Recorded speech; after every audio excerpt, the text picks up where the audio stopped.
양평자유 발도르프 학교를 선택하게 된 동기가 있나요? 아이가 유치원을 공동육아를 했었어요. 그런데 그때 여기 학교에 의사이신 김학철 선생님이 이제 서울에서 5회짜리 강의를 했는데 그거를 공동육아하는 엄마들이랑 함께 듣게 됐는데 김학철 선생님이 말씀하시는 아이를 키우는 어떤 목적과 그 부모의 태도가 저는 굉장히 깊이 공감이 됐었어요. 그런데 이 선생님이 여기 양평자유 발도르프의 의사 상담교사 역할을 하신다는 말씀을 듣고 이 학교 입학 설명회에 그냥 어떤 학교인가 정말 그냥 구경하는 마음으로 이렇게 왔었는데 근데 학교를 보고 상담을 해보고 그냥 제가 여기에 오면은 되게 편안할 것 같다라는 그런 느낌을 받고 제가 생각하는 아이를 키우고자 하는 어떤 방향과 방법이 이 학교에서 이야기하는 것과 잘 맞고 특히 교육 이념 중에 하나였던 수행 공동체라고 하는 그 원칙이 저는 너무나도 제가 가고 싶었던 제 아이를 키우고 싶었던 방향이기도 하지만 제 삶의 방향과 굉장히 맞다라는 생각에서 양평자유를 선택을 해서 이제 이사를 간행해서 네, 학교에 입학을 하게 되었어요. 네.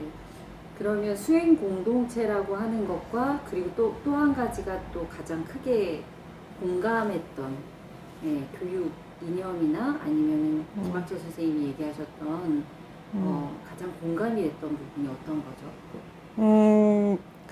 뭐 일단은 사실 발도르프에 대해서 저는 잘 모르는 상태였지만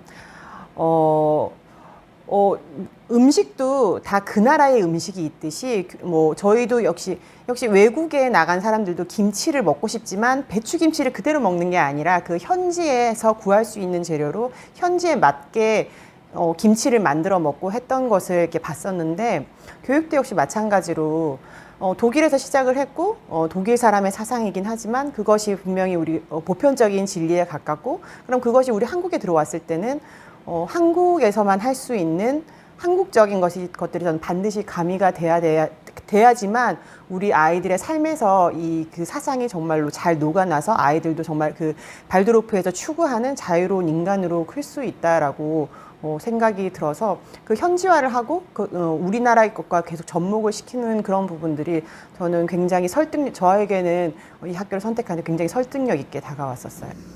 대안학교에서는 부모의 역할이 굉장히 많은 것 같은데 그런 데서 오는 스트레스는 없는지 말씀해 주시면 좋을 것 같아요. 스트레스 받을 때 있죠. 몸도 힘들고. 그리고 알게 모르게 제 돈이 들어갈 때도 있고 어쨌든지 제 시간과 제 노력을 써야 되는 일들이 굉장히 많으니까 몸이 되게 힘들 때도 있고 그리고 가끔씩은 나만 더 많이 하는 게 아닌가라는 생각이 가끔씩 이제 제가 힘들 때 그런 생각이 올라와서 그게 스트레스가 되기도 한 게 사실이에요. 근데 그거는 뭐 제가 그 선택을 했기 때문에. 그런데 얼마 전에 그런 생각을 했었는데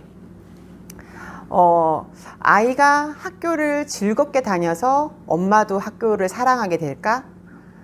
아니면 엄마가 학교를 사랑하고 그 공간에 애정을 가지고 많은 애를 쓰면은 아이도 그 공간에서 편안해하지 않을까? 어떤 게 과연 먼저일까라는 생각을 잠깐 했었는데 그런데 제 생각에는 후자인 것 같더라고요. 아이가 학교를 잘 다녀서 내가 학교를 사랑하는 게 아니라 부모가 학교에서 즐겁게 그 일을 하는 것을 즐거워하고 그 공동체의 일원인 것을 기뻐하고 그리고 거기에서 일을 하는 것에 대해서 이것이 우리 아이한테 가는 에너지라고 생각을 하고 내 삶의 보탬이 되는 것이라고 생각을 하면은 아이도 그 공간을 그 학교를 사랑하고 거기서 훨씬 더 잘하는 거라는 저는 생각이 되더라고요. 그리고 제가 학교에 일이 힘들다고 생각을 하고 안 가는 것보다 가서 즐겁게 한번 일을 하면 훨씬 더 채워지는 에너지가 더 많은 것 같아요. 그래서 분명히 일은 많아요. 일반 학교들보다도 공교육이나 그런 데보다 또 저희는 또 특히 또 굉장히 규모가 작은 학교이기 때문에 일은 굉장히 많고 어떻게 보면 내 에너지와 시간을 많이 들여야 할지도 모르지만 그런데 그 시간과 에너지를 들인 만큼 또 제가 또 얻어가는 것이 분명히 있다라는 생각이 저는 들어요. 양평자유 발도르프 학교가 생겨난 지 이제 3년밖에 되지 않았기 때문에 신생학교로서 사실 학부모가 선택할 때는 많은 부담감으로 다가올 수도 있었을 텐데 그런 것들을 어떻게 극복하고 학교를 들어오게 되셨는지 말씀해 주시면 좋을 것 같아요. 지금 저희 아이가 이제 2학년이니까 그때 제가 입학을 결정을 할 때만 해도 이제 겨우 2년 차인 학교였는데, 두 가지 정도를 생각을 했었는데, 물론 아무것도 잡혀져 있지 않는 상태라서 이 학교가 과연 제대로 굴러갈 수 있을지, 금방 망하지는 않을지 불안한 것은 사실이었어요. 불안한 거는 사실이었지만 내 아이가 어떻게 컸으면 좋겠느냐를 생각을 했을 때 잘 짜여진 시스템 속에서 평탄한 길로 쭉 성장을 할 수도 있죠. 근데 그거보다는 넘어지고 실패하고, 근데 그 실패를 다시 이제 그 실패를 통해서 다시 배우고 그것을 겪는 과정에서 아이가 성장을 한다라고 생각을 해서, 그래서 오히려 이렇게 완벽하게 짜여져 있지 않은 이런 상황 속에서 저도 역시 역할이 있을 것이고, 저희 아이도 그 속에서 굉장히 배우는 것들이 훨씬 더 제대로 진실된 것을 배울 수 있다라고 생각을 했고요. 그리고 무엇보다도 오래된 학교에 입학을 할 때의 그런 부모님들의 마음가짐과 학교를 처음 만들어가고 있는 그런 열정을 가진 부모님들이 모여있을 때 그 에너지는 굉장히 차이가 있다는 생각이 들었어요. 그래서 학교를 만들기 위해서 정말 성심을 다해서 애를 쓰시는 그런 에너지 속에 우리 아이가 있다면 아이가 훨씬 더 사랑받는 느낌을 받을 수 있지 않을까?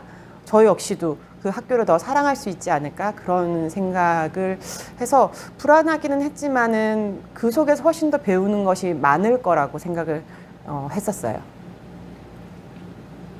그럼 2년이나 지금은 어떤 마음이신지?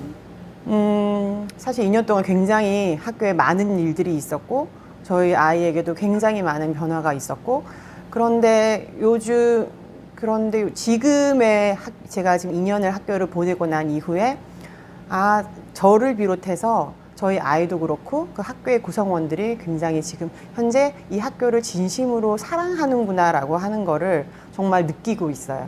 그래서 우리 아이가 이 2년이라는 이 짧으면 짧고 길면은 긴 이 시간 동안 정말 이렇게 충분히 정말 진짜 사랑을 받았구나라고 생각이 들어서 지금은 내일 당장 문을 닫지 않겠지만, 이 학교가 이 1년으로 절대 끝나지 않겠지만, 정말 이 학교가 이대로 문을 닫더라도 이 시간만으로도 충분히 너무 감사하고 너무 큰 것을 얻었다라고 저는 지금 느끼고 있어요.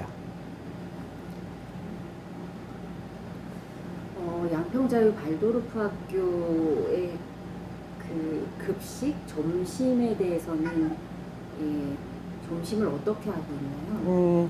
저희는 지금 처음에는 양평자유는 계속 급식은 시행을 해왔었어요. 그래서 그전에는 뭐 여러 가지 방법들을 거쳐서 뭐 반찬을 유기농 업체에서 사다 먹기도 하고, 어떤 한 부모님의 희생으로서 아이들이 급식을 먹기도 하고 했었는데, 사실 그런 식으로 아이들이 급식을 한다는 것은 지속 가능하지도 않고 안정적으로 이렇게 제공될 수 없기 때문에, 저희가 이번에 부모님들 중에서 부모님들이 주축이 돼서 협동조합을 만들었어요. 그래서 그 협동조합에서 아이들의 급식을 이렇게 만들어서 지금 안정적으로 제공할 수 있는 시스템을 지금 갖추고 있습니다. 네. 친환경 먹거리인가요? 당연 친환경이 기본이고요. 저희 아이들 학교의 그 텃밭에서 나오는 재료들은 거의 대부분 아이들의 급식에 쓰여지고, 그런데 안타깝게도 아직은 텃밭에서 나오는 그 재료만으로 100% 급식은 할 수가 없어서, 되도록이면은 모든 양념이나 이런 것들은 이제 친환경 재료를 사용을 하고, 그리고 야채나 국내산 재료들 재료들을 사용을 하고, 그리고 사실 너무 많은 고기를 지금 아이들이 먹고 있는 게 현실이어서 되도록이면 급식만이라도 채식 위주로 아이들에게 제공을 하려고 노력하고 있습니다.